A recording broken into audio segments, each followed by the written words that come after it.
हिंदी में यूपीएससी की तैयारी से संबंधित प्रोग्राम्स को देखने के लिए सब्सक्राइब करें स्टडी IQ IAS हिंदी।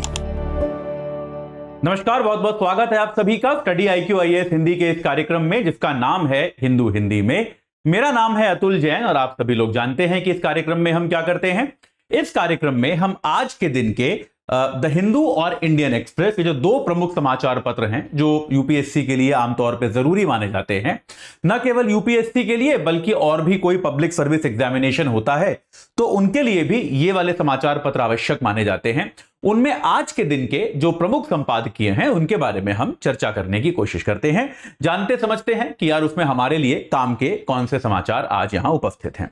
सितंबर महीने का भाई आज आखिरी दिन है, 30 सितंबर आ गया है। देखते ही देखते महीने गुजर जाते हैं और 30 सितंबर का आज दिन है, महीने का लास्ट दिन और 218वां हमारा एपिसोड है। 30 सितंबर का दिन क्यों खास है आप सभी एस्पिरेंट्स के लिए? इसलिए खास है कि आज स्टडी IQ IAS के जो P2I बैचेस हैं उनमें जो क्या थी ये सुपर लर्निंग डेज सेल, इसका आज आखिरी दिन है। ठीक है, तो भाई आपको एक बड़ी छूट मिल रही थी। जो कोर्स 29,999 का होता था हमारे 2024 वाले अभ्यर्थियों के लिए, वो आज आपको केवल आज के दिन के लिए 28, 29, 30 3 दिन के लिए था, 2 दिन निकल गए हैं, 1 दिन बाकी है। आज आपको वो 26,999 में प्राप्त हो जाएगा। केवल आज का दिन है। कल से जो या तो इस कोर्स में या फिर नया कोर्स जो भी आएगा वो फिर 29,999 का ही आएगा, ये याद रखिएगा। तो इसलिए 26,999 अगर आप जुड़ना चाहते हैं, 2024 के लिए लेट हो चुका है और लेट मत कीजिए, बैच चल रहा है। एजे लाइव कोड लगाइए और 26,999 रुपए में इससे जुड़ जाइए। यह केवल आज का दाम है, कल से यह प्राइस नहीं होगा। उसी तरह से जो हमारे 2025 के अभ्यर्थी हैं जो परीक्षा 2025 में देना चाहते हैं उनके लिए भी बैच शुरू हो चुका है। लॉन्ग टर्म बैच है, 3 साल तक क्लासेस होती हैं इसमें रोजाना, और एजे लाइव कोड लगा के केवल 6,000 रुपए एक्स्ट्रा। जो ये कोर्स भी 35,999 का था पर यह 32,999 का आपको प्राप्त हो रहा है एजे लाइव कोड लगा के। इन दोनों कोर्सेज में आपकी प्रारंभिक परीक्षा, आपकी मुख्य परीक्षा, आपका इंटरव्यू, ये सारे स्तर कवर किए जाएंगे। मुख्य परीक्षा के लिए अगर आप प्री क्वालिफाई करते हैं तो आपको दिल्ली बुलाया जाएगा बिना किसी अतिरिक्त खर्चे के। आपका रहना, खाना, शिक्षा, दीक्षा सब जो है इसी में इंक्लूडेड होगी। आपको मेंटोर मिलेगा, आपको डेली प्रैक्टिस क्वेश्चंस मिलेंगे, MCQ सब्जेक्टिव क्वेश्चंस का डेली आपको 24 घंटे के अंदर इवैल्यूएशन होकर मिलेगा। आपको एक मेंटोर मिलेगा जो आपकी पढ़ाई से जुड़ी हुई या पढ़ाई से अलग, पढ़ाई से इतर भी कोई आपकी समस्याएं हैं तो उनका समाधान जो है वो खुशी खुशी करेगा। तो इस प्रकार की बहुत सारी सुविधाएं जो हैं वो आपको इस बैच में मिलेंगी। भारत का, मैं ये दावे के साथ कह सकता हूं कि भारत का ये यूपीएससी की तैयारी के लिए सबसे अच्छा बैच है। तो अगर आप इससे अब तक नहीं जुड़े हैं तो आज आपको डिस्काउंटेड प्राइस पे मिल रहा है। एजे लाइव कोड याद रखिएगा, इससे तुरंत जुड़ जाइए। ठीक है, कोई भी आपको डाउट आए, कोई भी समस्या आए तो आप मेरे साथ संपर्क कर सकते हैं। Atul Jain UPSC guidance Telegram channel है, आप लोग जानते हैं, ज्यादातर लोग उससे जुड़े हुए भी होंगे। वहां पर क्लास की प्रेजेंटेशन आती है क्लास खत्म होने के बाद। अतुल_UPSC इंस्टाग्राम हैंडल है। atul.jain@studiiq.com मेरा ईमेल आईडी है जहां पर आप मेरे साथ संपर्क साध सकते हैं, मेरे साथ आप सवाल पूछ सकते हैं, कोई भी प्रश्न जो है आप कर सकते हैं। ठीक है, चलिए शुरू करते हैं। studiiq.com हमारे संस्थान की वेबसाइट है जहां पे जाके आप हमारे कोर्सेज के बारे में जान सकते हैं। चलिए भाई शुरू करते हैं आज की चर्चा। और हम सबका प्यारा मणिपुर एक बार फिर से न्यूज में वापस आ गया है, बहुत दुखद है। मणिपुर में आपको याद होगा कुछ दिनों पहले ही आपको मैंने पढ़ाया था कि हिंसा का जो स्पाइरल चल रहा था, हिंसा का जो एक सिलसिला चल रहा था, ऐसा प्रतीत हो रहा था कि वो रुक रहा है। आपको याद है कुछ दिनों पहले आपको मैंने पढ़ाया था कि यार हिंसा की जो घटनाएं हैं निरंतर चले जा रही हैं कई महीनों से, जहां पर तमाम तरह के प्रयास किए जा चुके हैं, केंद्र सरकार प्रयास कर चुकी है, हालांकि राज्य सरकार के प्रयासों पर हमेशा से शक जताया जा रहा है और वो सच भी है। तो आखिरकार वो रुकता हुआ लगा, लेकिन अब क्या हो गया भाई, मणिपुर में दोबारा से कुछ बच्चों की, कुछ युवाओं की हत्या के बाद हिंसा की घटनाएं एक बार दोबारा बढ़ गई। ये आपने देखा होगा। कुछ मैतेई समुदाय के बच्चे थे, 2 बच्चे, एक लड़का एक लड़की, युवक युवती, दोनों लापता थे और उनके शव बरामद हुए और उसके बाद फिर कुछ अन्य छात्रों ने भी उसमें धरना प्रदर्शन किया और दोबारा हिंसा का एक सिलसिला जो है चल निकला है।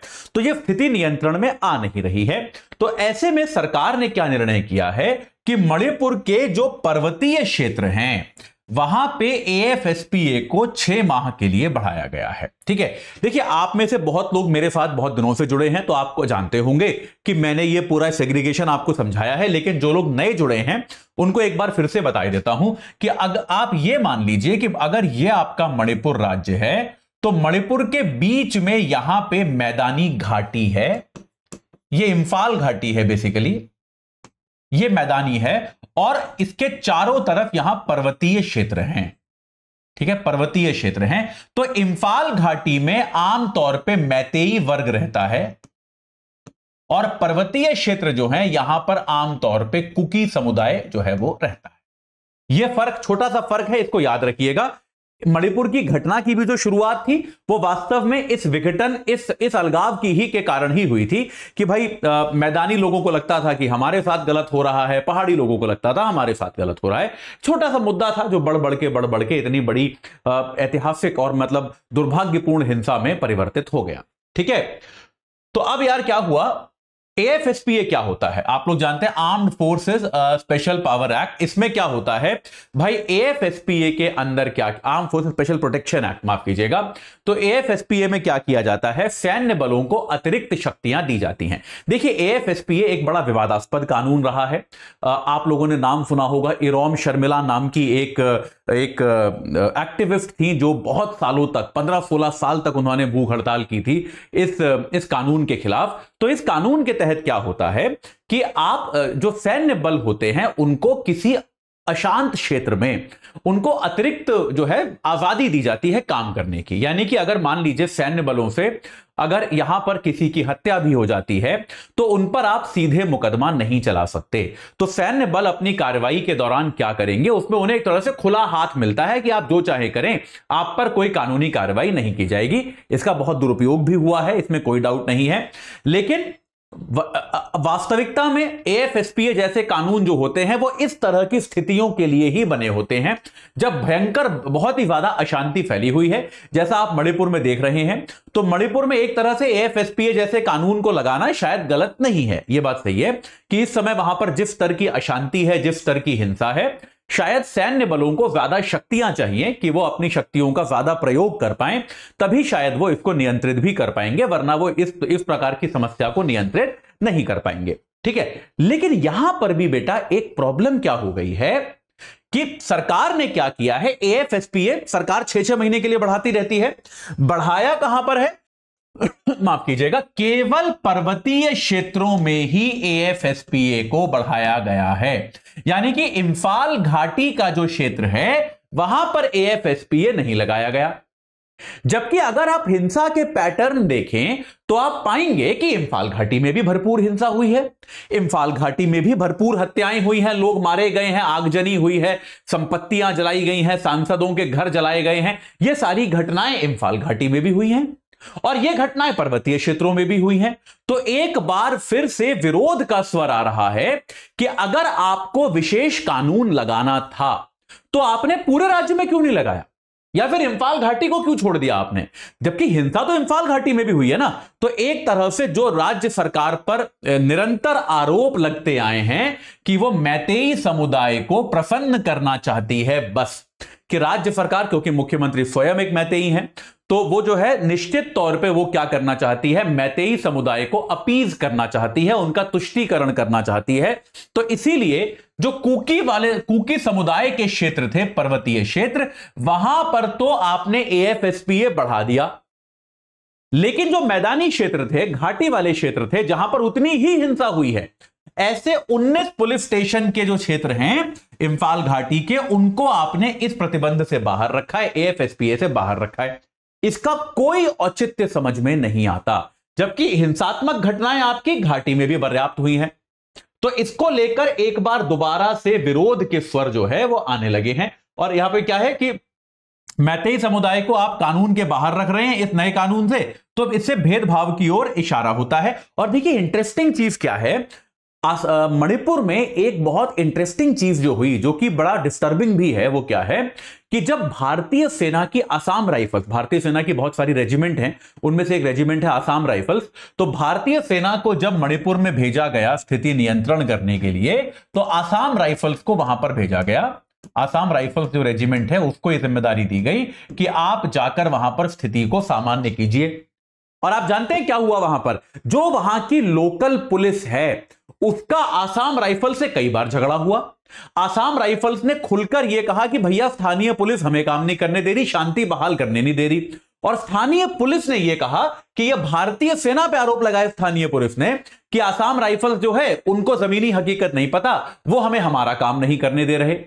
यहां तक कि कई सारे राजनीतिक नेताओं तक ने यह कहा कि भैया आसाम राइफल्स को, सेना को इस मामले में बीच में नहीं पड़ना चाहिए, यह लोकल पुलिस निपटा लेगी। इससे यह क्लियर हो रहा है कि भारतीय सेना को भी वहां पर ठीक से खुल के काम करने नहीं दिया जा रहा है। भारतीय सेना का भी यह कहना था कि भाई अगर आपको एएफएसपीए बढ़ाना है तो आप इसे घाटी में भी बढ़ाइए। सेना ने भी यह कहा था कि भाई घाटी भी उतनी ही डिस्टर्ब्ड है जितना और कोई क्षेत्र डिस्टर्ब्ड है, तो अगर आप एएफएसपीए बढ़ा रहे हैं तो आप कृपया घाटी में भी बढ़ाएं। सरकार ने इसको भी इग्नोर कर दिया और एएफएसपीए का जो एक्सटेंशन है वो केवल पर्वतीय क्षेत्रों में दिया, घाटी के क्षेत्र में नहीं किया। ठीक है, तो अब यार इससे क्या होता है, देखिए एएफएसपी आप जानते हैं क्या है कि अब मैतेई समुदाय जो है आसाम राइफल्स से उनका झगड़ा, उनकी नाराजगी एकदम क्लियर है, जग जाहिर है। यार देखो, जब किसी राज्य में इतने अच्छा देखिए, इसके अलावा जब किसी राज्य में इतना विवाद होता है तब निश्चित तौर पे वहां की जनता भी बड़ी सेंसिटिव, बड़ी संवेदनशील हो जाती है। तो सरकार का जो नोटिस भी आया है एएफएसपीए को बढ़ाने को लेकर, उसमें भी क्या लिखा हुआ है कि भाई देखो, नोटिफिकेशन क्या कहता है कि अगर हम नए क्षेत्रों को विवादग्रस्त घोषित करेंगे तो स्थानीय जनता नाराज हो सकती है। यानी कि सरकार ने अपने नोटिफिकेशन में यह बात खुल के मान ली है कि हमने घाटी को विवादग्रस्त इसलिए घोषित नहीं किया क्योंकि वहां का जो स्थानीय मैतेई आबादी है वो हमसे नाराज हो सकती है। लेकिन यार मतलब क्या ये पैमाना होना चाहिए आपका कानून को लगाने का और एएफएसपीए को बढ़ाने का? एएफएसपीए को बढ़ाने का क्या पैमाना यह होना चाहिए कि मैतेई समुदाय हमसे प्रसन्न है कि नाराज है, या फिर यह होना चाहिए कि यार अशांति कहां पर है, शांति स्थापित करने के लिए कहां कहां पे लगाने की जरूरत है वहां वहां पे हम लगाएंगे, भले ही वहां कोई भी समुदाय रहता उससे हमें फर्क ही नहीं पड़ता। तो जब आप खुद से यह कह रहे हो कि यार इस क्षेत्र को हम अशांत घोषित नहीं करना चाहते क्योंकि जो वहां का स्थानीय मैतेई समुदाय है वो हमसे नाराज हो जाएगा, तो ये एक गलत चीज की ओर इशारा करता है, एक गलत चीज की ओर इंगित करता है कि विवाद के समाधान में सरकार जो है वो पक्षपाती दिखाई पड़ रही है। ठीक है, अब देखिए ये सरकार पक्षपाती है या नहीं है ये तो मैं नहीं कह सकता, लेकिन आपको मैंने पहले भी कई बार बताया था कि सरकार का काम केवल निष्पक्ष होना नहीं होता है, सरकार का काम ऐसे मामलों में निष्पक्ष दिखना भी होता है कि सबको यह विश्वास होना चाहिए कि यार हमारी सरकार जो है पूरी तरह से निष्पक्ष है, वो किसी का भी फेवर नहीं कर रही है, वो किसी के भी खिलाफ नहीं जा रही है। यह विश्वास आप जब तक जनता को नहीं दिलाएंगे तब तक आपकी जो विश्वसनीयता है वो संदेह के घेरे में रहेगी। अब इसके सरकार के पास कारण हो सकते हैं कि उन्होंने इंफाल घाटी में क्यों नहीं लगाया, लेकिन क्योंकि वो कारण किसी को स्पष्ट नहीं है तो निश्चित तौर पे सरकार जो है वो यहां पर पक्षपाती होती हुई नजर आ रही है, जो कि एक बहुत अच्छी बात निश्चित तौर पर नहीं है, ये एक सही चीज नहीं है। तो ऐसी चीजों से सरकार को बचना चाहिए था। चलिए आगे बढ़ते हैं अगले समाचार की ओर। हाँ यार भाई, अब चीन का भी क्या करें दुनिया में, सारी दुनिया तंग है कि चीन का करें तो क्या करें। तो यार अब चीन का झगड़ा हो गया है फिलीपींस से। हालांकि झगड़ा तो चीन का आपको पता ही है, सबसे चलता रहता है। चीन जो है वो दुनिया का एक ऐसा देश है, शायद इकलौता ऐसा देश है जिसका अपने सीमावर्ती हर देश से सीमा विवाद है। ऐसा नहीं है कि कुछ से है और कुछ से नहीं है, उसका अपने सीमा पे पड़ने वाले हर एक देश से सीमा का विवाद है। तो यार अब क्या हुआ है, देखिए ये मानचित्र देखिए, आपको पता है ना ये साउथ चाइना सी जो है ये पूरा, ये दक्षिणी चीन सागर जो है, इस पर चीन ये दावा करता है कि भाई ये पूरा का पूरा हमारा है और इस पूरे क्षेत्र में चीन ने अशांति मचा रखी है क्योंकि वो इस क्षेत्र में पड़ने वाली हर जगह पे अपना आधिपत्य जमाने की कोशिश कर रहा है। ये बात तो हम जानते हैं, है ना, ये बात आपको मैं पहले भी दसियों एपिसोड्स में बढ़ा चुका हूं अलग अलग समय पे। तो ये जो है चीन का एक समस्या चीन के साथ हमेशा से रही है। तो अब क्या हुआ है, ये आपका फिलीपींस के पास ये जो आपको छोटा सा एक जगह दिख रही है ना, इसका नाम है स्कारबोरो शोल। स्कारबोरो शोल क्या होता है बेटा, ये एक तिकोनी खाड़ी को घेरे हुए एक क्षेत्र है। एक ऐसी तिकोनी सी खाड़ी है, ठीक है, उसको घेरे हुए यहां पर एक थोड़ा सा जमीन का टुकड़ा है, ठीक है, इसको कहते हैं स्कारबोरो शोल।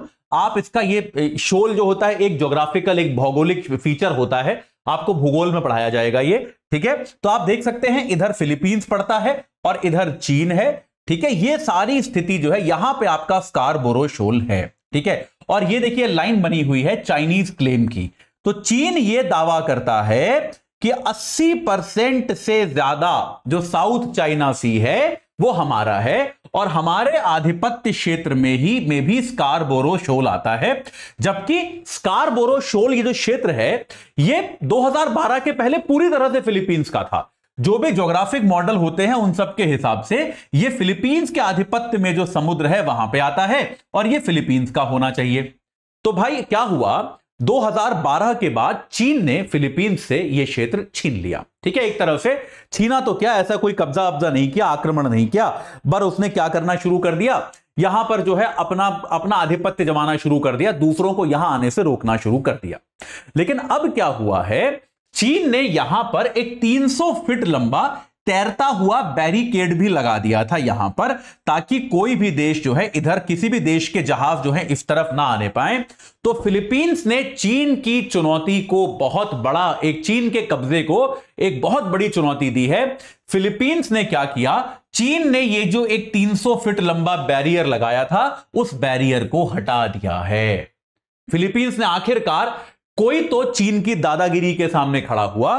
फिलीपींस ने कहा कि नहीं सर अब नहीं चलेगा, और फिलीपींस जो है चीन की इस दादागिरी के सामने खड़ा हुआ और ये जो 300 फीट लंबा बैरियर जो है चीन ने लगाया था, फिलीपींस का कोस्ट गार्ड गया और उसको उन्होंने काट के बहा दिया। वो फ्लोटिंग था, तैर रहा था पानी पर, जहां से वो बंधा हुआ था उसको काट के फ्री कर दिया और इस जगह को आवागमन के लिए खोल दिया है। 2012 तक ये क्षेत्र जो है फिलीपींस का ही था, चीन ने छीन लिया और बाकी देशों के आवागमन को यहां पर प्रतिबंधित करना शुरू कर दिया। तो अब क्या हुआ था, चीन ने एक बैरियर लगा दिया था। अब देखिए हुआ क्या है, फिलीपींस में कुछ समय पहले तक दुतेर्ते साहब राष्ट्रपति थे, ठीक है। दुतेर्ते जो आप जानते होंगे बड़े ही बदनाम राष्ट्रपति थे और दुनिया बड़ा, पश्चिमी देश बड़े नाराज रहते थे दुतेर्ते से, लेकिन चीन के ये खास थे। तो इन्होंने, चीन इनकी जमीन पर कब्जा भी करता था तो भी ये मान जाते थे कि चलो कोई बात नहीं, चीन से झगड़ा नहीं करना है। इनकी पॉलिसी ये थी यार कि चीन के साथ जबरदस्ती झगड़ा नहीं करेंगे, चीन के साथ बढ़िया संबंध बना के रखेंगे। ये राष्ट्रपति दुतेर्ते का एक पॉलिसी था, उनकी एक नीति थी। तो उनके समय में चीन ने यहां पे कब्जा भी किया था, लेकिन उन्होंने उस मामले को दबा दिया कि छोड़ो, ज्यादा झगड़ा करने की आवश्यकता नहीं है। लेकिन अब क्या हुआ है, फिलीपींस के जो नए राष्ट्रपति आए हैं मार्कोस जूनियर, मार्कोस जूनियर जो हैं बेटा ये हैं अमेरिका के साथ, ये हैं अमेरिका के व्यक्ति। देखो इस बात को समझो कि छोटे देशों के जो झगड़े होते हैं ना, उसमें छोटे देश जो होते हैं बेचारे बड़े देशों की हाथों की कठपुतलियां होते हैं और कुछ नहीं होते। फिलीपींस खुद से यह कभी नहीं करता। हम सबको पता है कि फिलीपींस ये क्यों कर रहा है, क्योंकि अमेरिका उसे ऐसा करने के लिए कह रहा है। अमेरिका उसको साथ देने का आश्वासन दे रहा है, अमेरिका उसको समर्थन दे रहा है। तो अब ये मार्कोस जूनियर साहब जो हैं, इनके सर पे अमेरिका का हाथ है। अमेरिका ने बोला है तुम्हें जो करना है करो, चीन तुम्हारा कुछ नहीं बिगाड़ेगा, हम तुम्हारे साथ हैं। तो इस भड़कावे में आके, इस बात से एक्साइटेड होके, प्रोत्साहित होके मार्कोस जूनियर साहब ने आखिरकार चीन के खिलाफ खड़े होने का कदम लिया है और उन्होंने चीन के आधिपत्य को रोकने की कोशिश की है। और देखिए मार्कोस बिल्कुल एकदम क्लियर, ऐसा भी नहीं क्योंकि दबी छुपी बात है, मार्कोस साहब एकदम क्लियर जो है अमेरिका के सहयोग से ही चीन का मुकाबला कर रहे हैं। अमेरिका के साथ वो सैन्य सहयोग के समझौते कर रहे हैं, सैन्य अभ्यास कर रहे हैं। तो फिलीपींस और अमेरिका जो है एक नए प्रकार का गठबंधन बना रहा है। यह बात चीन को बिल्कुल नहीं सुहा रही, चीन इससे बिल्कुल खुश नहीं है, क्योंकि चीन के एकदम पड़ोस में भाई जिसके साथ चीन का सीधा सीधा टेरिटरी का झगड़ा है, उस देश के साथ अमेरिका मित्रता कर रहा है। और फिलीपींस ने क्या किया है, अपने 9 सैन्य बेसों में अमेरिका को तैनाती की भी अनुमति दे दी है। पहले केवल 5 बेस में तैनाती थी, यानी कि फिलीपींस में अब अमेरिकी सेना जो है उसकी उपस्थिति भी बढ़ जाएगी, जो कि चीन पर सीधे नजर रख सकती है। समझ रहे हो आप इस बात को? ताइवान यहां पर है, चीन यहां पर है, तो चीन के लिए तो बड़ा सेंसिटिव इलाका है ना यार ये। तो चीन जो है उसको एकदम सीधी चुनौती अमेरिका ने दी है फिलीपींस के जरिए इस नजदीकी क्षेत्र में आके। चीन ने भी फिलीपींस को चेतावनी दी है कि वो ऐसी भड़काऊ कार्रवाई ना करे। लेकिन यार हो क्या रहा है, ये साउथ चाइना सी की जो राजनीति है एक बार दोबारा बड़े विवाद की ओर बढ़ रही है। यार देखो, दुनिया में ऑलरेडी युद्ध चल रहे हैं, हमारे पास बहुत कम इस सुविधा है कि हम और युद्धों को होने दें। लेकिन अब युद्ध होगा कि नहीं ये तो मेरे को नहीं पता, लेकिन राजनीति जो है कम से कम साउथ चाइना सी की वो बहुत ही बड़े विवाद की ओर निश्चित तौर पर बढ़ती हुई नजर आ रही है। इसमें किसी भी प्रकार का कोई संदेह, कोई शक नहीं है। ठीक है, चलिए एक न्यूज और कर लेते हैं। यार ये वाली न्यूज बड़ी इंटरेस्टिंग है, ये वाली न्यूज जो है ये बड़ी इंटरेस्टिंग है, आप लोगों को मजा आएगा सुन के। आप देख रहे हैं इसमें अनिल कपूर साहब को मैंने लगाया है। भाई बॉलीवुड के, भारतीय फिल्म इंडस्ट्री के बहुत बड़े एक्टर हैं अनिल कपूर, और उनका एक डायलॉग बड़ा फेमस था जो उन्होंने कभी तो एक उनकी फिल्म आई थी युद्ध, उस फिल्म में उन्होंने वो झकास बोलते थे। झकास जो है, ये शब्द जो है मुंबईया भाषा का शब्द है। देखिए समझिए, मुंबईया भाषा जो है वो मराठी भाषा से अलग है। तो अक्सर लोग ये कहते हैं मराठी भाषा होगी, नहीं, मराठी एक अलग भाषा है, वो एक शुद्ध भाषा है।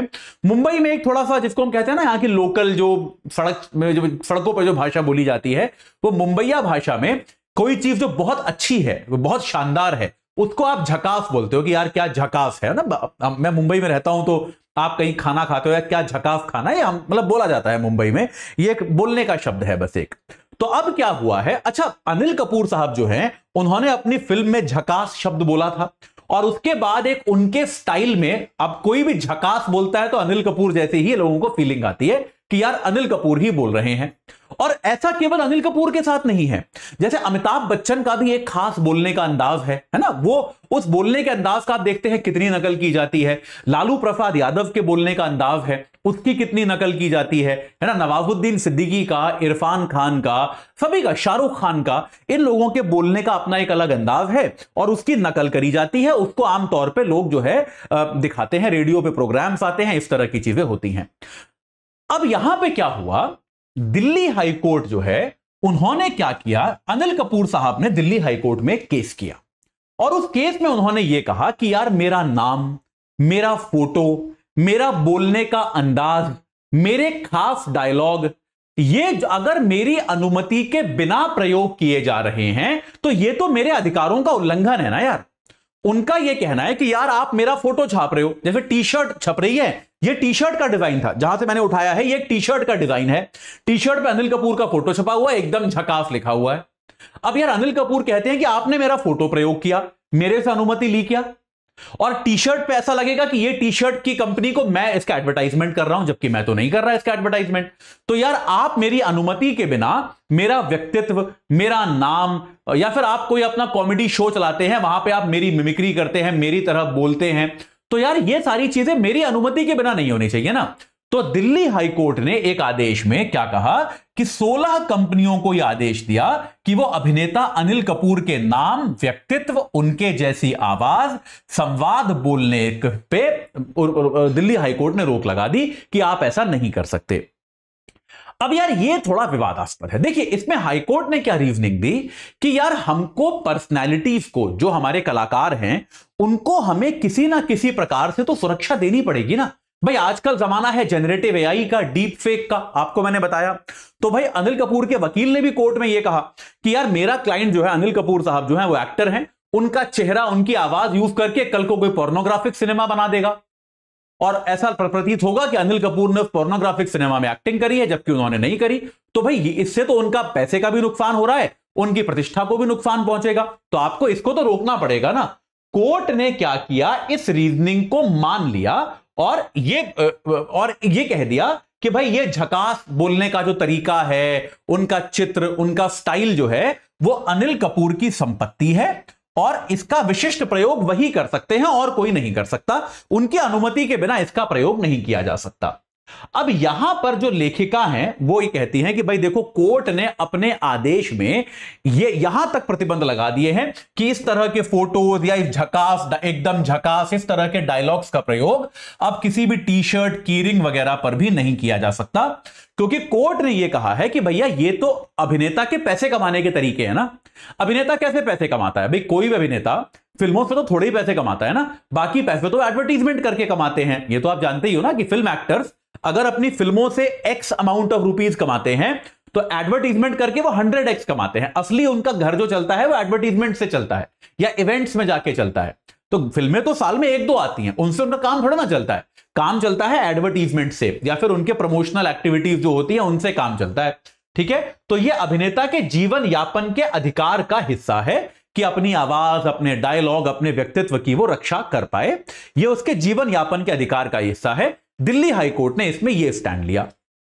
अब यहां पर जो लेखिका है वो ये कहती है कि यार ये सरकार ने क्या किया है, ये थोड़ा सा सही नहीं है। ठीक है, जैसे हाईकोर्ट ने कहा कि जहां पर भी अभिनेता की तस्वीर प्रयोग हो रही है वहां उसको विज्ञापन की तरह ही माना जाना चाहिए।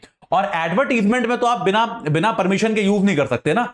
अभी मैं स्टडी IQ IAS के मैं आपको शुरू में ऐड दिखाता हूं, मैं उसमें शाहरुख खान का फोटो नहीं लगा सकता ना कि देखो शाहरुख खान कह रहा है कि ये बेस्ट कोर्स है। ये मैं नहीं कर सकता जब तक मैं शाहरुख खान की अनुमति ना ले लूं। अभी कल को शाहरुख खान ने अनुमति दे दी तो मैं कर सकता हूं, लेकिन उनकी अनुमति के बिना तो मैं ऐसा नहीं कर सकता। मुझे अपना ही फोटो लगाना पड़ता है क्योंकि मैं कह रहा हूं बेस्ट कोर्स है, तो आप मेरा को देख के कर सकते हो, लेकिन शाहरुख खान का फोटो मैं नहीं लगा सकता।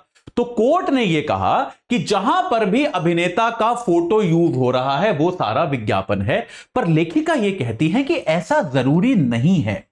लेखिका यह कहती है कि देखिए, वो एक एग्जांपल देते हैं कि आप कभी सड़क पे जा रहे हो, सड़क पे आपको अनिल कपूर का फोटो छपी हुई टी शर्ट बिक रही है 50 रुपए की, 100 रुपए की, हम सबने देखा है बिकती है, बॉम्बे में ही बिकती है, आमश्योर आपके शहरों में भी बिकती होगी। शाहरुख खान का फोटो लगी हुई, सलमान खान का फोटो लगी हुई। तो क्या आप में से किसी को भी यह लगता है कि शाहरुख खान ने खुद ने टी शर्ट छपवाई है या शाहरुख खान को टी शर्ट के छपने से पैसा मिल रहा होगा? नहीं लगता ना यार। तो लेखिका यह कहती है कि कोर्ट ने बड़ा थ्योरेटिकल निर्णय दिया है जो बहुत थ्योरी पे आधारित है। वास्तविक जीवन ऐसा नहीं है। वास्तविक जीवन में उपभोक्ता को पता है कि यार इस पे झकास लिखा हुआ है, अनिल कपूर का फोटो बना है, पर यह एक कार्टून जैसा है। इसका मतलब यह बिल्कुल नहीं है कि अनिल कपूर इस टी शर्ट से कहीं से जुड़े हुए हैं और कल को अगर टी शर्ट खराब निकल गई तो व्यक्ति अनिल कपूर को कोसेगा कि देखो अनिल कपूर के कहने पे मैंने ली थी, ये तो खराब निकल गई। सबको पता है यार ये यहीं कहीं बन रही है लोकली, ये तो फोटो डाला हुआ है। और एक देखिए, सिनेमा जो होता है वो किसी की निजी पूंजी मानना थोड़ा गलत है, क्योंकि सिनेमा आपके देश का एक कल्चरल थ्रेड जो होता है, आपके देश की एक संस्कृति जो होती है उसमें माहौल बनाता है। क्योंकि आपके देश का एक सांस्कृतिक माहौल बना तो सांस्कृतिक माहौल में ये भागीदार हैं और वो सांस्कृतिक माहौल जो है वो सबकी संपत्ति है, वो किसी एक व्यक्ति विशेष की संपत्ति नहीं है। उसको ऐसे ये मान लेना कि यार ये शब्द जो है अब ऐसे केवल अनिल कपूर ही बोलेंगे। हाँ, ये बात सही है कि जब भी कोई आपके आगे झकास बोलेगा आपके दिमाग में विचार अनिल कपूर का ही आता है, या कोई भी व्यक्ति ऐसे दोनों हाथ फैलाता है तो आपके दिमाग में विचार शाहरुख खान का ही आता है। लेकिन यह कहना कि अब कोई ऐसे हाथ फैला के फोटो नहीं छाप सकता, यह थोड़ा सा ज्यादा हो गया। मतलब ये इस पर कोर्ट को थोड़ा सा कलाकार, मतलब कोर्ट को थोड़ा सा नियंत्रण दिखाना चाहिए था। कोर्ट ने बहुत ज्यादा थ्योरेटिकल इस पे निर्णय दे दिया है। ठीक है, देखिए यहां पे लेखिका कहती है कि संवाद, बात करने का तरीका बस अभिनेता की याद दिलाता है, उनके उत्पाद से जुड़े होने का विश्वास नहीं दिलाता।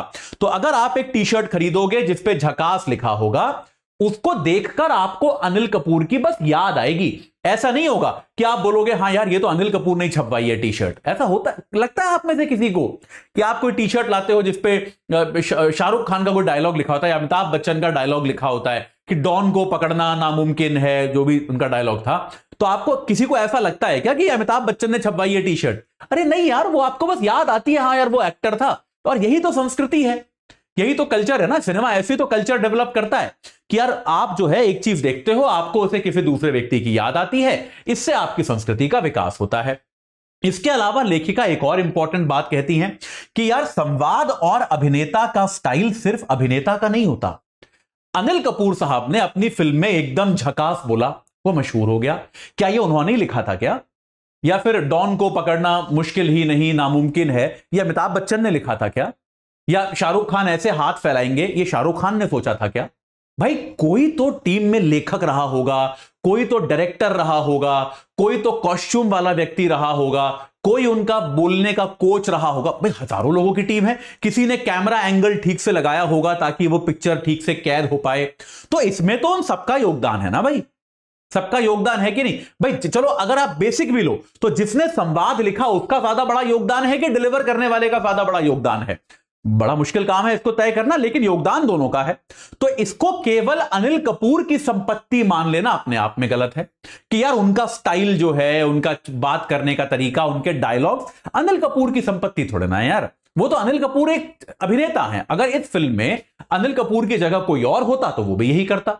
तो वो ऐसा तकदीर थी कि अनिल कपूर ने किया, उनका ये चल गया, तो अब लोग इस डायलॉग को उनके नाम से जानते हैं, पर ये डायलॉग उनकी संपत्ति है, ये कहना थोड़ा सा गलत है। यही बात यहां पे लेखिका कहती है कि यार संवाद और अभिनेता का जो स्टाइल होता है वो केवल अभिनेता का नहीं होता, वो एक संपत्ति है जो बहुत लोगों में बंटती है। जैसे फिल्म के लेखक से लेके निर्देशक तक सबका योगदान इसमें होता है, तो इसको केवल अभिनेता की संपत्ति मान लेना गलत है। देखिए जनरेटिव एआई का जमाना है, जनरेटिव एआई है, हम सभी जानते हैं। अभिनेताओं की संपत्तियों का दुरुपयोग हो सकता है, उनके चित्रों का, उनके डायलॉग्स का। यह बात सही है, अभिनेताओं के अधिकारों को बचाना आवश्यक है, यह बिल्कुल सही है, लेकिन इस तरह का पूर्ण प्रतिबंध लगाना सही कदम नहीं है। कोर्ट को ऐसे मामलों में केस बाय केस जाना चाहिए कि क्या वास्तविकता में उनकी आय को खतरा है, क्या वास्तविकता में उनकी प्रतिष्ठा को खतरा है, ऐसा कुछ काम किया जा रहा है। अगर ऐसा कुछ किया जा रहा है तो कोर्ट प्रतिबंध लगाए, लेकिन इस तरह का ब्लैंकेट बैन लगा देना कि इस अभिनेता के चित्र को, इस अभिनेता के आवाज को, इस अभिनेता के क्या बोलते हैं बोलने के अंदाज को आप उपयोग नहीं कर सकते, यह गलत है यार। ऐसे तो हमारे यहां पूरी मिमिक्री इंडस्ट्री ऐसे बनी है, कितने मिमिक आर्टिस्ट, कितने कॉमेडियंस हमारे यहां बने हैं जिन्होंने अपना करियर शुरू किया अमिताभ बच्चन की नकल करके या फिर शाहरुख खान की नकल करके या अलग अलग अभिनेताओं की नकल करके। तो यार अब आप बोलोगे नहीं आप नहीं कर सकते क्योंकि ये तो उसकी संपत्ति है, इसका कोई सेंस नहीं बनता। ये सबकी संपत्ति है, सबका अधिकार है इन चीजों पर। हां, इसका कोई बेहद ज्यादा कॉमर्शियल प्रयोग हो रहा है, कोई इसे गलत तरह से दिखा रहा है, अगर कोई व्यक्ति ऐसा प्रस्तुत कर रहा है कि यार शाहरुख खान कहते हैं कि ये वाला आटा खाओ जबकि शाहरुख खान ने नहीं कहा, तो गलत है। अभी मैं भी अगर अपने पोस्टर पे शाहरुख खान का फोटो लगा के बोलूं कि शाहरुख खान ने कहा है कि ये बेस्ट कोर्स है, तो यार मतलब तो आप कह सकते हो कि मैं गलत कर रहा हूं। लेकिन अगर मैं शाहरुख खान जैसी आवाज में ऐसे हाथ फैला के बोलूं कि यार हमारा कोर्स खरीद लो, है ना, तो मतलब ये इसके लिए आप ये नहीं कह सकते ना कि मैं शाहरुख खान के कॉपीराइट का उल्लंघन कर रहा हूं। तो कोर्ट को इस मामले में ये निर्णय जो है बहुत सही नहीं है। कोर्ट को मेरे ख्याल से इसको चुनौती भी दी जाएगी शायद, और कोर्ट को इस मामले में जो है थोड़ा संयम से काम लेना चाहिए था और केस बाय केस तरीके से इसको जज करना चाहिए। हर चीज जो है उस पर पूरा प्रतिबंध लगाना एक सही उपाय मेरे विचार में नहीं है। यही जो है, यही ये आर्टिकल भी कहता है। चलिए आगे बढ़ते हैं अगले समाचार की ओर। तो यार भारत में ये जो आर्थिक आंकड़े आजकल आ रहे हैं ये बड़े चिंताजनक आ रहे हैं, बड़ा डिस्ट्रेसिंग नंबर्स हैं ये।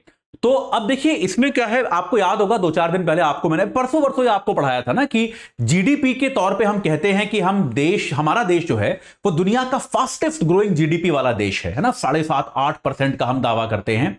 लेकिन आपको तब मैंने क्या बताया था कि हमारे यहां जो नरेगा का डिमांड है वो कितना बढ़ गया है, यानी कि लोगों को काम नहीं मिल रहा है।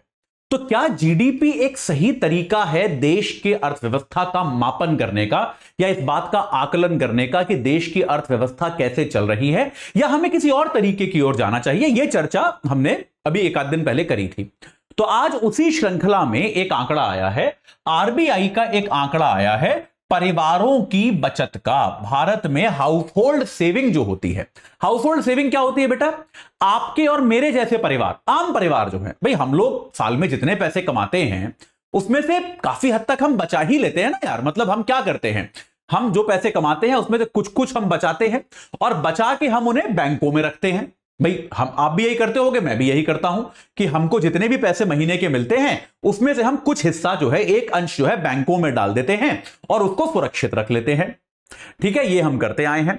अब इसमें इंपॉर्टेंट चीज क्या है बेटा? इसमें इंपॉर्टेंट चीज ये है कि इस बात को पहले, हाँ इसके पहले आपको आगे आंकड़े पे लेके जाऊं, एक चीज समझाता हूं। ये जो हाउस होल्ड सेविंग है ये सरकार के लिए भी बहुत जरूरी है। क्योंकि सरकार को, आपको याद है मैंने आपको पहले कई बार बताया था कि सरकार को तो हमेशा पैसे चाहिए ही होते हैं ना, सरकार को निरंतर पैसे चाहिए, सरकार सदा सदा पैसे चाह रही होती है, यह बात सही है। तो सरकार वो पैसे कहां से लाती है? सरकार वो पैसे भारत में बैंकों से लेती है कि भाई हम, और वो बैंक पैसा कहां से लाया? वो बेटा आपका और मेरा ही पैसा है, जो आपके और मेरे जैसे करोड़ों लोग अपनी अपनी बचत को जो बैंकों में जमा करते हैं, माफ कीजिएगा, उससे क्या होता है, बैंकों के पास पूंजी आती है कि वो ऋण दे पाए, और आमतौर पे सरकारों को भी उस पूंजी का बहुत बड़ा सहारा होता है कि सरकारें जो हैं, आप देखेंगे भारत में ज्यादातर कर्ज जो है सरकार के ऊपर वो आंतरिक है, बाह्य कर्ज हमारे पर ज्यादा है ही नहीं। तो सरकार जो है आंतरिक बैंकों से, आंतरिक संस्थानों से ही ऋण लेती है, क्योंकि सरकार और उन बैंकों के पास पैसा कहां से आया? जो आपको महीने की तनख्वाह मिलती है, जो आप कहीं से पैसा कमाते हो, उसको आप बैंक में डालते हो। तो बेटा अगर आपके देश में आम आदमी की बचत कम हो जाती है तो इसके दो नुकसान हैं। ये मैं आपको डेटा दिखाने के पहले समझा रहा हूं, क्योंकि बेसिक कॉन्सेप्ट है ये बेसिक कॉन्सेप्ट समझ में नहीं आएगा तो आप डेटा रटने के चक्कर में लग जाओगे, वो किसी काम नहीं आएगा। बचत कम होने के दो नुकसान हैं। एक तो आम आदमी पे सामाजिक सुरक्षा का कवर कम हो गया, ये तो बताने की जरूरत नहीं है भाई। आज मैं जीवन में अगर मान लो किसी भी व्यक्ति के घर परिवार में कोई बीमारी आ जाए, कोई संकट आ जाए, अचानक से पैसे की जरूरत पड़ जाए, तो सामाजिक सुरक्षा वो बचत होती है कि नहीं होती? आपको पता है मेरे अकाउंट में पैसे हैं, अगर आज मेरे घर में किसी को बीमारी हो जाए, किसी को अचानक से बाहर कॉलेज जाना पड़ जाए, कुछ आप समझते हो, हजार तरह की आवश्यकताएं पड़ती हैं, तो आपको पता है आपके अकाउंट में थोड़े बहुत पैसे हैं, उनसे आपका काम चल जाएगा, आप सुरक्षित महसूस करते हो कि नहीं करते? अकाउंट में थोड़े पैसे हैं तो आपको सुरक्षित महसूस होता है। एक तो ये फायदा है, तो एक तो ये जनता के ऊपर से सामाजिक सुरक्षा कम हो जाएगी अगर बचत कम हो गई। दूसरा क्या है बेटा, सरकार ऋण कहां से लेगी? अगर बैंकों के पास पैसे नहीं बचे तो सरकार को जब कर्जा चाहिए होगा तो बैंकों के पास जाएगी, लाओ भाई। बैंक कहेंगे भैया क्या करें, इस साल तो लोग पैसा ही जमा नहीं कर रहे, हमारे पास पैसे बचे ही नहीं। तो ये दो तरह के संकट आएंगे, इसको लिख लीजिए। मैं आमतौर पे ज्यादा चीजें लिखने को नहीं कहता, इसको लिख लीजिए। ये दो तरह का संकट है, एक तो आम व्यक्ति के सर से सामाजिक सुरक्षा का कवच चला जाएगा, और दूसरा कि भैया सरकार को कैसे पैसा मिलेगा, सरकार के पास तो तरीका नहीं बचेगा ना ऋण लेने का। तो अब क्या हुआ, अब जाते हैं इस पर वापस न्यूज पर। तो 2021-22 में आपके यहां क्या था, परिवारों की जो कुल संपत्ति थी, हालांकि ये डेटा इंपॉर्टेंट नहीं है, इसको हम छोड़ ही देते हैं। समस्या जो है वो बचत की है, बचत की ओर जाते हैं। तो बेटा बचत वाली जो समस्या है वो क्या है, 2022-23 में बचत का जो स्तर था, पारिवारिक घरेलू बचत का, वो जीडीपी का 5.1% रहा है, जबकि आमतौर पे ये 7 से 8% तक रहता है। यानी कि इसमें सीधा 2 से 3% की गिरावट आपको देखने को मिल रही है। तो आप देखिए कितना ज्यादा फर्क इसमें आ गया है। हां, महामारी के जो वर्ष थे तब बहुत ज्यादा बचत हुई थी, क्योंकि लोग बाहर जा नहीं सकते थे, खर्चा कर नहीं पा रहे थे, तो इसीलिए महामारी के वर्षों में तो 11-11.5% तक भी बचत हो गई थी। तो इसीलिए आपने देखा होगा जब महामारी खत्म हुई तो बहुत ज्यादा आर्थिक गतिविधियां हुई। लोग कह भी रहे थे ना, पेंट अप डिमांड, आपने शब्द सुना होगा शायद ये, कि लोग जो है महामारी में कुछ खरीद नहीं पाए, कहीं खर्चा नहीं कर पाए, तो अब वो ज्यादा खर्चा कर रहे थे। लेकिन चलिए उस एकाध अपवाद साल को हम छोड़ भी दें जो अपवाद स्वरूप था, तब भी आमतौर पे जो बचत होती है वो 7 से 8% होती है। आरबीआई का अपना आंकड़ा है कि ये गिर के 5.1% पे आ गई है। ठीक है, अब इसका क्या रीजनिंग हो सकता है? देखिए एक तो आप जानते ही हैं बचत जो है भारत में अर्थव्यवस्था में फंड का बहुत बड़ा स्रोत है, जो आपको मैंने बताया, सरकार यहीं से पैसा लेती है काफी सारा, तो सरकार के लिए भी संकट उत्पन्न हो सकता है। इसमें एक इंपॉर्टेंट चीज क्या है कि परिवारों पे यह पाया गया है, अब बचत आपने कैसे निकाली कि आपने परिवारों के जो एसेट है, मतलब संपत्ति है, माइनस उनकी देनदारियां, माइनस उनकी जो लायबिलिटी है, वो आपने निकाल ली। तो यह पाया गया, जैसे आपको मैंने बताया था ना पहली स्लाइड में, एसेट में भी थोड़ी सी गिरावट आई है, लेकिन प्रॉब्लम क्या हुआ है कि परिवारों की देनदारियां बहुत बढ़ गई हैं। तो एक औसत भारतीय परिवार आज जितने ऋण में है उतने ऋण में वो कभी नहीं रहा। पिछले कई दशकों में एक औसत भारतीय परिवार उतने ऋण में कभी नहीं रहा जितने ऋण में वो आज है। जैसे परिवारों की देनदारियों जो हैं वो 3.8% से बढ़कर 5.8% तक आ गई हैं। तो अब क्या है, एसेट आपकी कितनी हो गई है 10.9% जीडीपी की, देनदारियां हो गई हैं 5.8%, तो आपकी कुल संपत्ति कितनी हो गई 5.1%। समझ में आया या नहीं आया? तो 2% के आसपास, यही फर्क है 2% का, और यही फर्क जो है वो सारा का सारा वास्तविकता में ये आ गया है कि परिवारों की देनदारियां बहुत ज्यादा बढ़ गई हैं, लोग कर्ज में बहुत ज्यादा आ गए हैं। तो जैसे परिवारों पे कुल ऋण जो है वो 9 लाख करोड़ से बढ़कर 15.8 लाख करोड़ हुआ है। अब इसके क्या कारण हो सकते हैं यार? देखो, इसके बहुत सारे कारण हो सकते हैं। एक नकारात्मक कारण जो ऑब्वियसली दिमाग में आता है, जो इंडियन एक्सप्रेस ने भी छापा है और हर लोग वही लिख रहे हैं, नकारात्मक कारण यह है कि भैया लोगों के पास आय कम है, लोग अपने खर्चे मैनेज नहीं कर पा रहे। एक तो ये सीधी सीधी चीज है, ठीक है, कि भाई ये तो हमको पता है। हम आम तौर पे इकोनॉमिक लॉजिक देखें तो हम ऋण कब लेते हैं? हम ऋण तब लेते हैं जब हमारी आय जो है हमारे खर्चों को वहन नहीं कर पाती, तभी हम ऋण लेते हैं। तो परिवारों में अगर ऋण का स्तर बढ़ा है तो उसका एक ऑब्वियस जो एकदम सिंपल सा कारण है, एक तो यह है कि आय और खर्च का जो मिसमैच है वो बढ़ गया है, कि आय जो है वो निश्चित तौर पे खर्च से कम हो गई है। इसी को हम कहते हैं कि लोगों पर आर्थिक संकट आ गया है, कि परिवारों में हमें आर्थिक संकट दिख रहा है, कि भाई परिवारों में आर्थिक संकट है, इसीलिए लोगों की आय तो है लेकिन आय से खर्चे ज्यादा है, लोगों को ऋण ज्यादा लेना पड़ रहा है, भले ही वो किसी भी चीज के लिए हो। हालांकि इसको सोचने का, ये अखबार में नहीं आया, ये मैं आपको अपने इकोनॉमिक्स के नॉलेज से बता रहा हूं, इकोनॉमिक्स का टीचर हूं तो थोड़ी तो इकोनॉमिक्स अपनी ही पढ़ाऊंगा ना, सारी अखबार की तो नहीं बताऊंगा। तो एक चीज जो है, जो इसमें एक सिल्वर लाइनिंग भी हो सकती है, वो ये है कि आपकी अर्थव्यवस्था में लोगों का उपभोग बढ़ा है। यह भी एक कारण हो सकता है कि भाई पहले आदमी गाड़ी नहीं खरीदता था, यह भी एक लॉजिक हो सकता है। सुन लीजिए, हालांकि मैं भी इस तरफ ज्यादा झुकता हूं, ये संकट है इस बात की ज्यादा संभावनाएं हैं, लेकिन एक जो कारण है वो ये भी हो सकता है कि पहले व्यक्ति जो है गाड़ी नहीं खरीदता था, अब व्यक्ति ऋण लेकर भी गाड़ी खरीद रहा है, अब व्यक्ति ऋण लेकर घर खरीद रहा है। तो आपकी अर्थव्यवस्था में उपभोग का स्तर बढ़ने से भी ऋण का स्तर बढ़ सकता है। लेकिन इसके दो कारण हैं कि यह क्यों सही नहीं प्रतीत होता।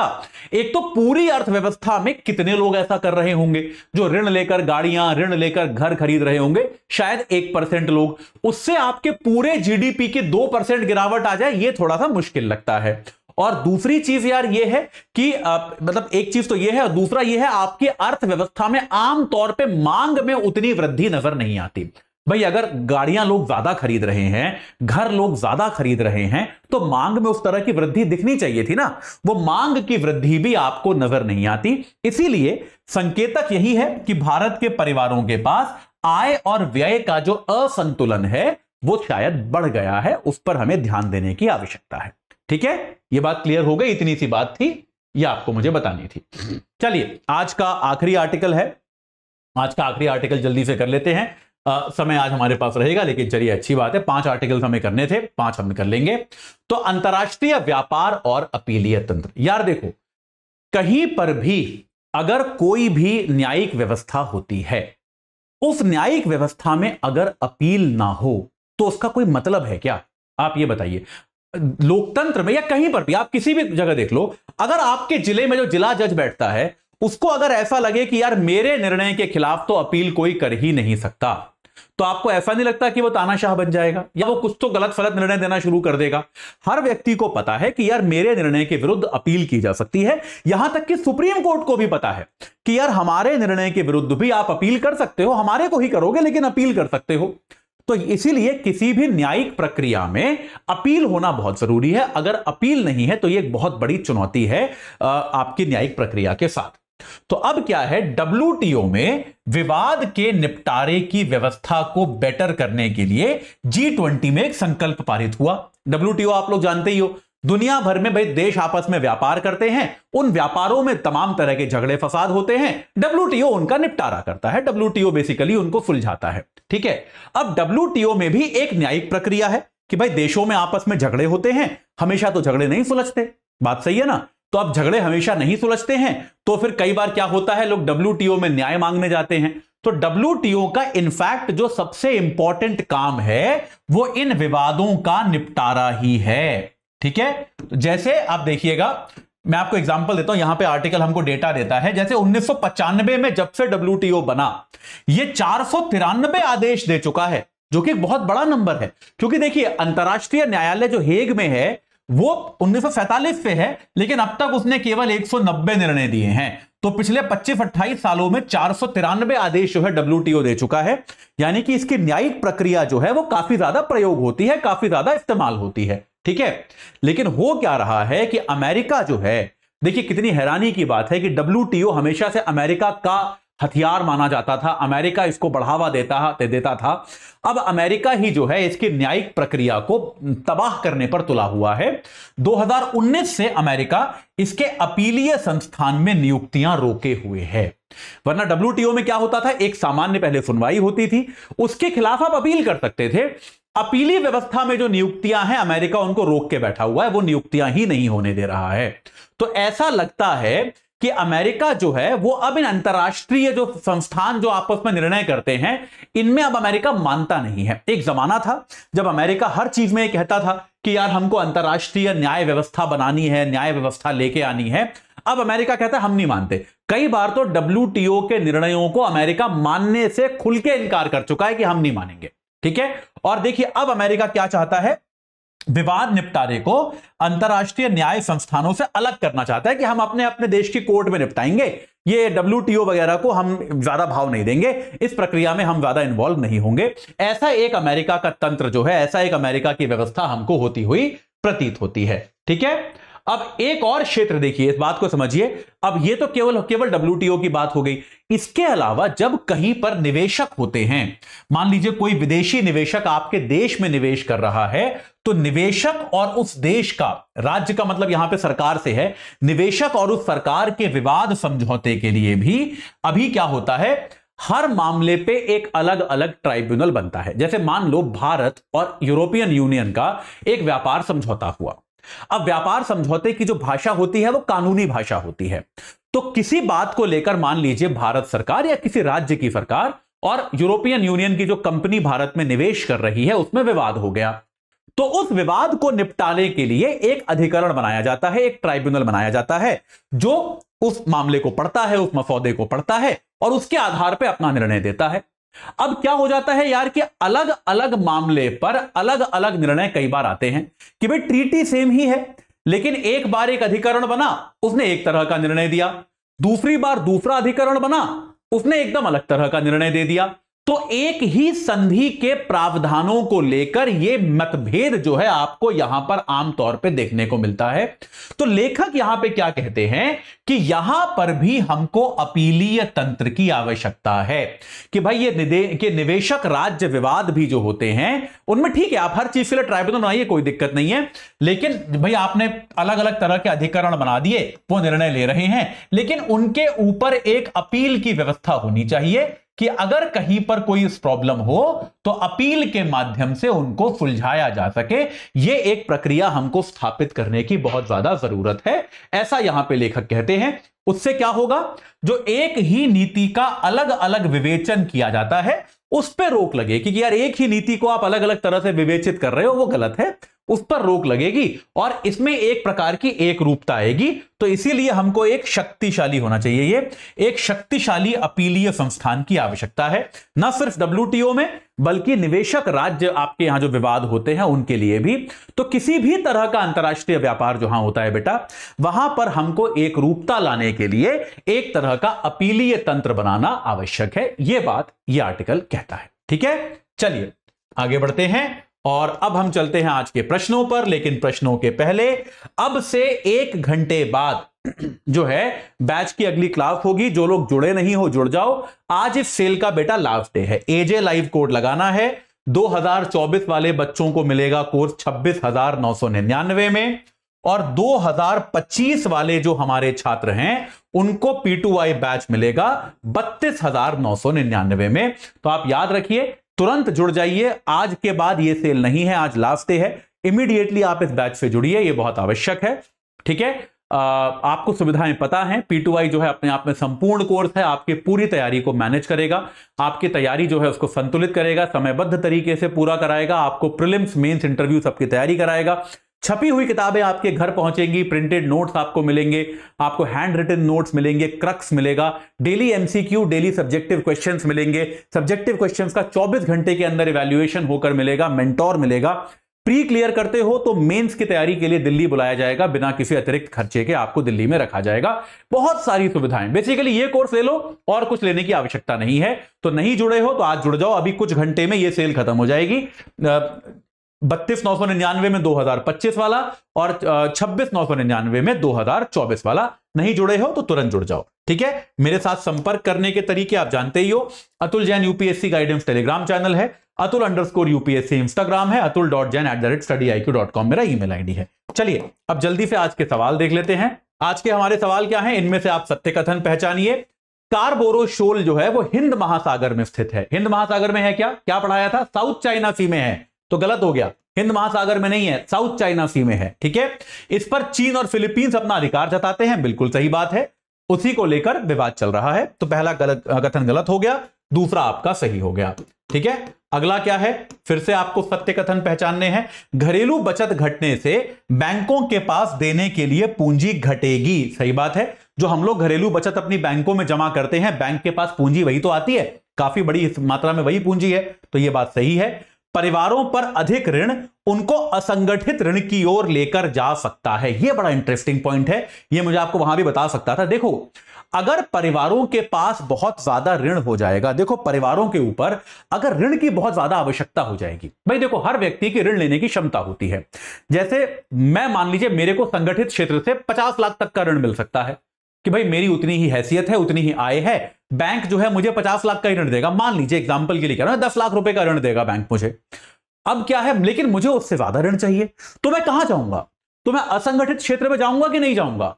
तो यह भी एक बहुत बड़ी चुनौती आने वाली है कि संगठित क्षेत्र में अगर लोग अपने ऋण की क्षमता को एग्जॉस्ट कर लेंगे, बहुत ज्यादा ऋण ले लेंगे, तो फिर वो असंगठित ऋण की ओर भी जा सकते हैं। तो आपका दूसरा कथन भी सत्य है, ठीक है। सब्जेक्टिव सवाल क्या है आपका आज का? कलाकारों के अधिकार और उत्पादकों के अधिकार में एक संतुलन की आवश्यकता है, चर्चा कीजिए।